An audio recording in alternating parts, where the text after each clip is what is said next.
घर बार, छोड़कर घर बार दीक्षा की घड़ी कब आएगी, संत साधु बन के बिछरूं।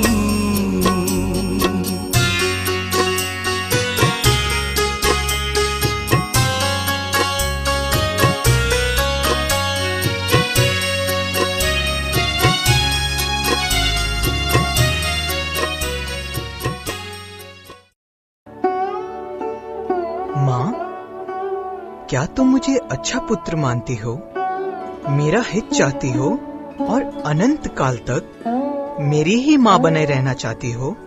हाँ पद्म, क्या बात है? आज तुम ऐसी गंभीर बातें क्यों कर रहे हो?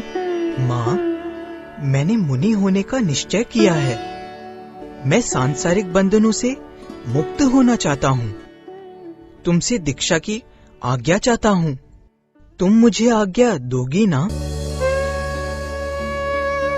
नहीं नहीं, ऐसा नहीं बोलो पद्म, अभी तुम्हारी पढ़ने खेलने की आयु है।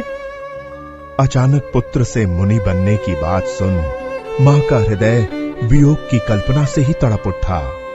उसने तरह तरह से पद्म को समझाने का प्रयत्न किया, किंतु सब व्यर्थ। पद्म ने दृढ़ निश्चय कर लिया था। जब मां का प्रयास भी विफल रहा तो उनके नेत्रों से अश्रुधारा फूट निकली।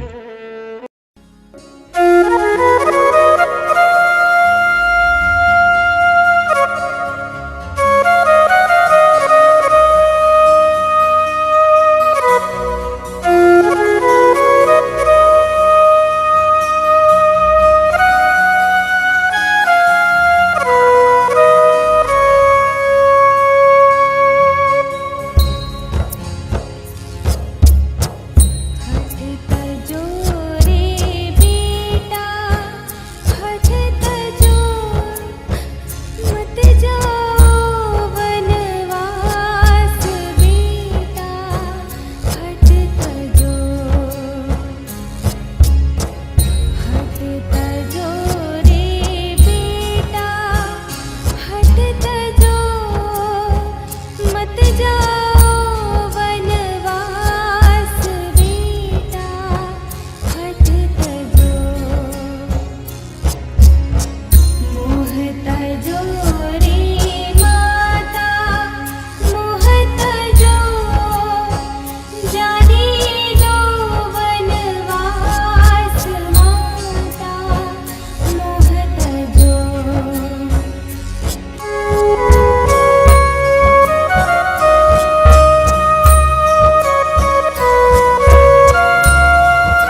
भी सेठानी को देखने लगे।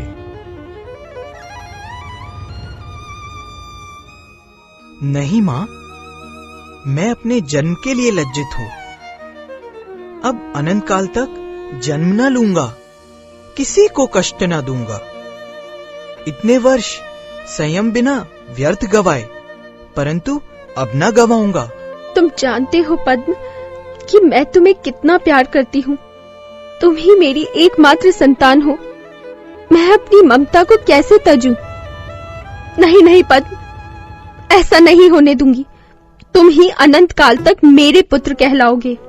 मैं जानता हूँ माँ, इसीलिए तुमसे दीक्षा की आज्ञा चाहता हूँ। अब मैं इसी जन्म तक तुम्हारा पुत्र कहलाऊंगा। मैं प्रतिज्ञा करता हूँ कि अब किसी और को अपनी माँ नहीं बनाऊंगा। अतः अब तुम अपनी ममता को मेरी राह में न लाओ माँ। तुम्ही ने तो मुझे शिक्षा दी है। पर ऐसा संभव कैसे? पद्म का निश्चय गलत तो नहीं, और फिर माँ का मोह पुत्र को रोक रहा है। वियोग के डर से मैं स्वार्थी बन रही हूँ। धिक्कार है मेरा मोह, जो सन्मार्ग पर चलने वाले पुत्र के सुख में ही बाधा बन रहा है। कौन कहता है कि मैं रोती हूँ? अरे इन मोही पुत्र की सिंह गर्जना से मोही माँ का मोह नेत्र पथ से बहकर पुत्र के पथ को प्रक्षालित कर रहा है। फिर ये आंसू क्यों गिर रहे हैं? ये आंसू नहीं, जन्म मृत्यु को जीतने वाले पुत्र पर दोनों नेत्रों से जल भरकर महामस्तकाभिषेक कर रही हूँ। और सुनो पद्म, तुम्हें मेरी ममता की सौगंध। तुम अनंत काल तक मेरे ही पुत्र रहोगे। जाओ, मैं तुम्हें भवनाशिनी चैनेश्वरी दीक्षा की सहर्ष अनुमति प्रदान करती हूँ। ठीक है माँ, मैं जानता था तुम अवश्य अनुमति दोगी। तत्व ज्ञानी जो हो और मेरी गुरु भी। संसार लगने लगा अब असार, निज गायक की सुधि आई।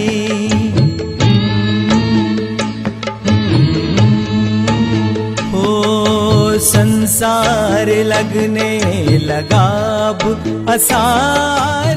11 वर्ष की आयु में पद्म ने आचार्य जिनचंद्र से दीक्षा ग्रहण की। अनेक लोगों ने अणुव्रत लिए और अनेक लोग पद्म के वैराग्य से प्रभावित होकर दीक्षित हुए।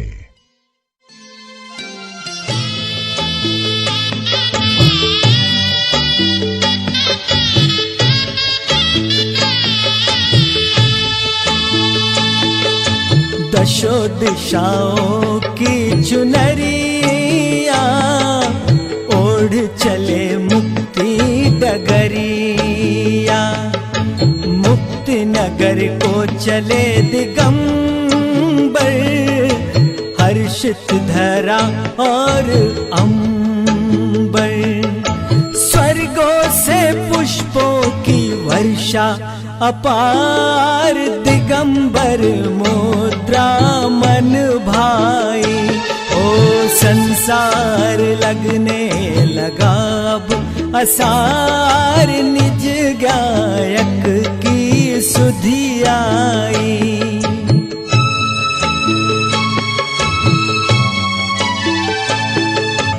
पंचमुष्टि के चिलोंच कर के, वस्त्राभूषण सब तज के। तिल तुष मात्र न परिग्रह धार, यथा जात मुद्रा मन भाई। हो संसार लगने लगा अब असार, निज गायक की सुधि आई।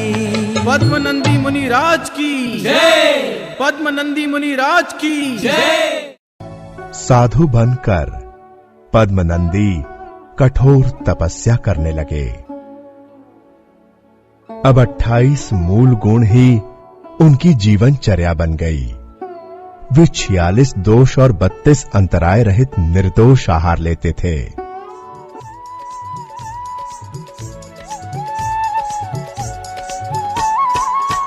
हाथ कमंडल बगल में पिछी है, हाथ कमंडल बगल में पिछी है, मुनिवर पे सारी दुनिया रिझी है, मुनिवर पे सारी दुनिया हे स्वामी, रिझी है।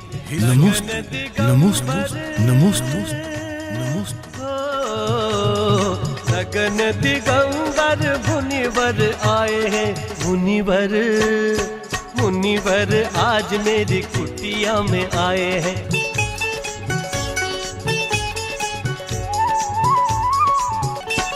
अत्र अत्र तिष्ठो है मुनिवर, अत्र अत्र तिष्ठो है मुनिवर, भूमि शुद्धि हे स्वामी, मन वचन काया आहार जल शुद्ध है।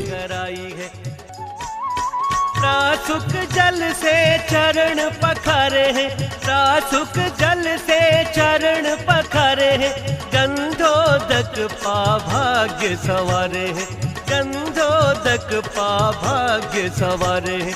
शुद्ध भोजन हे स्वामी, मन वचन काया आहार जल शुद्ध है। आंकड़ी छोड़कर आहार ग्रहण कीजिए। मुनिवर मुनिवर आज मेरी कुटिया में आए हैं, मुनिवर आज मेरी कुटिया में आए हैं। आहार करा के आहार करा के नर नारी हर्षाए हैं। अन्न शन अवमौदर्य आदि 12 तप करते हुए तथा 22 परिशह सहते हुए कर्मों की निर्जरा करने लगे। उनकी कीर्ति चारों ओर फैलने लगी। अरे देखो, मुनि पद्मनंदी का तप, कई दिनों से आहार भी नहीं लिया। संघ के साधु भी उनकी तपस्या से प्रभावित हुए। देखो तो सही, दीक्षा में चाहे हमसे छोटे, परंतु ज्ञान ध्यान एवं तपस्या में हम सबसे श्रेष्ठ। धन्य है उनकी साधना।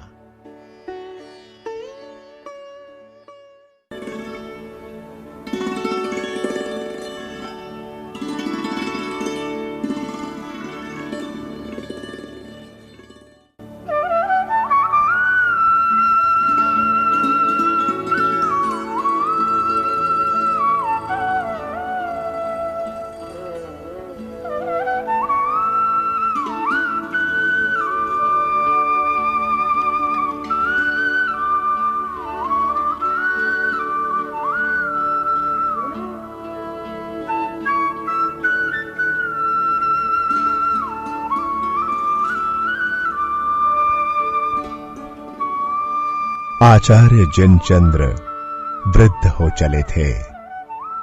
वे दूसरे संघ में जाकर समाधि लेना चाहते थे और योग्य मुनि को आचार्य पद का भार सौंपना चाहते थे। पद्मनंदी ही ऐसे मुनि हैं जिन्हें संघ के सभी मुनि चाहते हैं, प्रशंसा करते हैं। श्रावकों में भी उनका विशेष प्रभाव है। फिर भी उन्होंने संघ के मुनियों से जानकारी ली। मेरे पश्चात इस संघ के आचार्य का पद कौन मुनि संभाल पाएंगे? पद्मनंदी से श्रेष्ठ इस भूतल पर कौन हो सकता है? मैं तुम्हें यह जिन शासन सौंपता हूं, इसकी गरिमा रखना तथा संघस्थ शिष्यों की मोक्ष मार्ग में रक्षा करना तुम्हारा कर्तव्य है। और आचार्य जिनचंद्र 44 वर्षीय पद्म मुनि को चतुर्विध संघ की उपस्थिति में आचार्य पद के रूप में संघ का भार सौंपकर समाधि हेतु प्रस्थान कर गए। आचार्य बनने के बाद उनका यश चारों दिशाओं में फैलने लगा।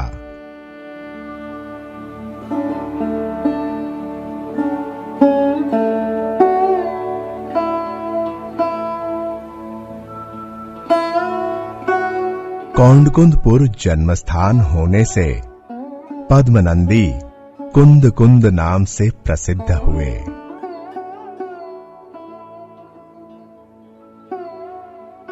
एक दिन पल्लव वंश के राजा शिवस्कंद सह परिवार उनके दर्शनार्थ आते हैं। अच्छा हुआ राजा के आग्रह से कुंद कुंद एक दिन और ठहर गए।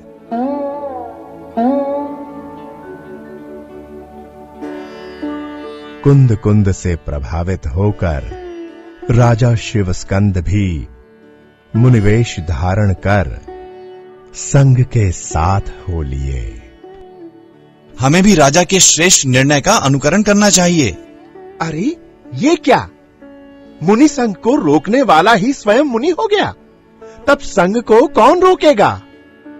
निर्जन गुफाओं तरुकोटरों में रहते वह महीनों निराहार रहने पर भी कुंद कुंद का शरीर स्वर्ण सा रहने लगा।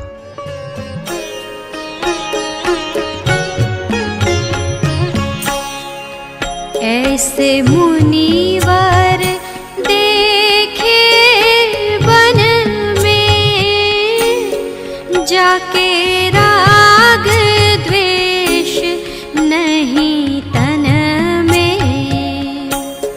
ऐसे मुनिवर देखे वन में, जाके राग द्वेष नहीं तन में।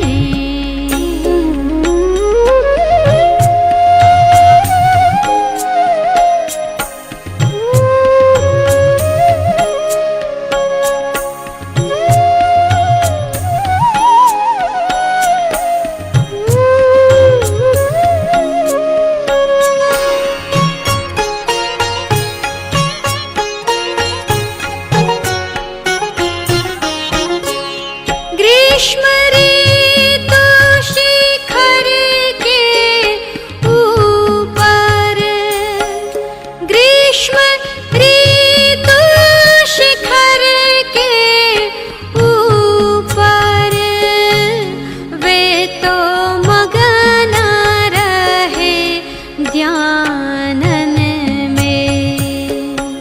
वे तो मगन रहे ध्यानन में।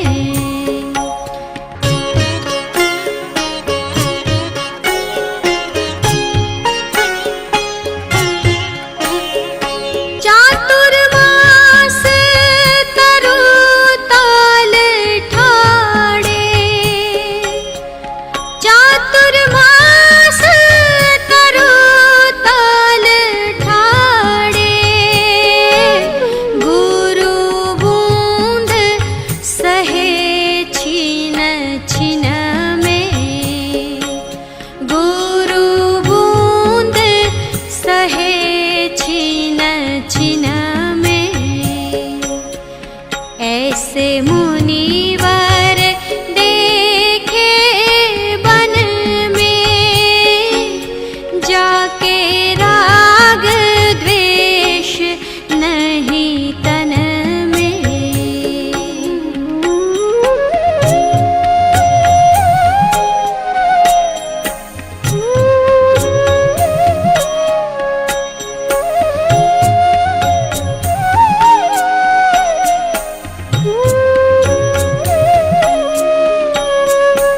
शीत मास दरिया के किनारे, मुनि धीर धरे ध्यानन में।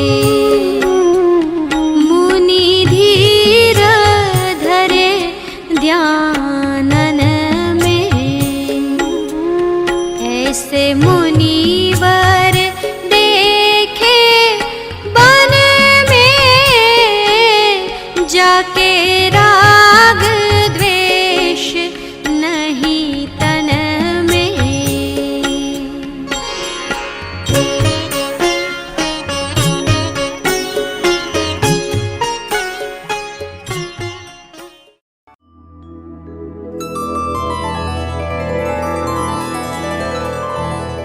विक्रम शक प्रारंभ में, घटना एक सुखदाई।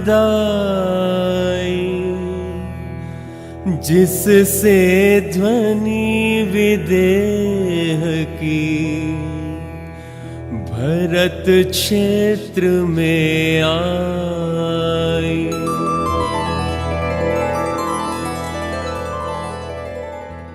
बहुरिधिधारी कुंद कुंद मुनि हुए इस काल में, शुद्ध ज्ञान में जो कुशल अरु अध्यात्मरत योगीश थे। तुम्हें पता नहीं, आचार्य को अनेक रिद्धियों के साथ चारण रिद्धि भी प्राप्त है। अब वे पृथ्वी से 4 अंगुल ऊपर भी चल सकते हैं। साक्षात श्री जिन विरह की हुई वेदना आचार्य को, सिमंदर नाथ का नहीं दर्श है इस क्षेत्र को।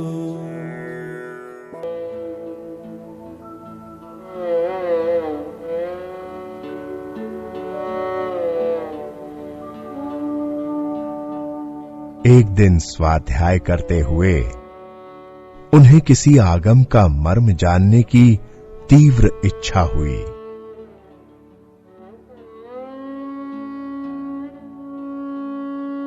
इसका समाधान महाविधेय के तीर्थंकर सीमंधर भगवान ही कर सकते हैं।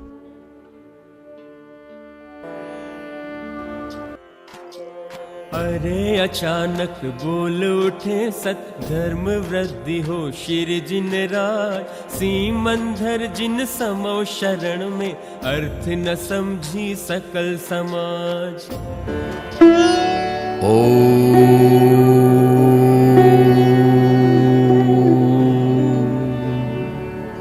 सद्धर्म वृद्धिरस्तु।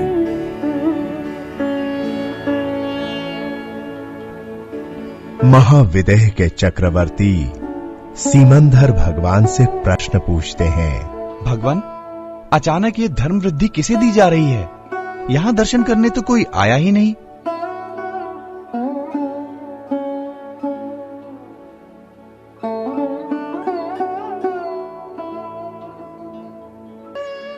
भरत क्षेत्र के महासमर्थ आचार्य कुंद कुंद मुझे नमस्कार कर रहे हैं।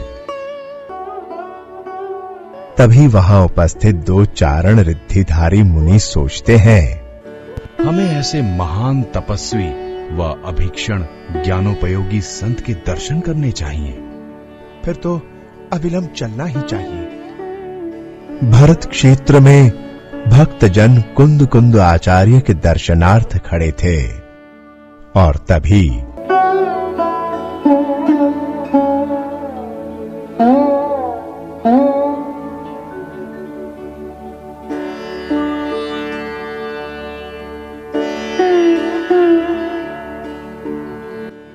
ये क्या? आकाश मार्ग से वो कौन सी मानवाकृतियां नीचे आ रही हैं? अरे, ये तो मुनिराज है। हाँ हाँ, शायद चारण रिद्धि मुनि युगल कुंद कुंद आचार्य की गुफा के पास उतर रहे हैं। हमें भी वहीं चलना चाहिए।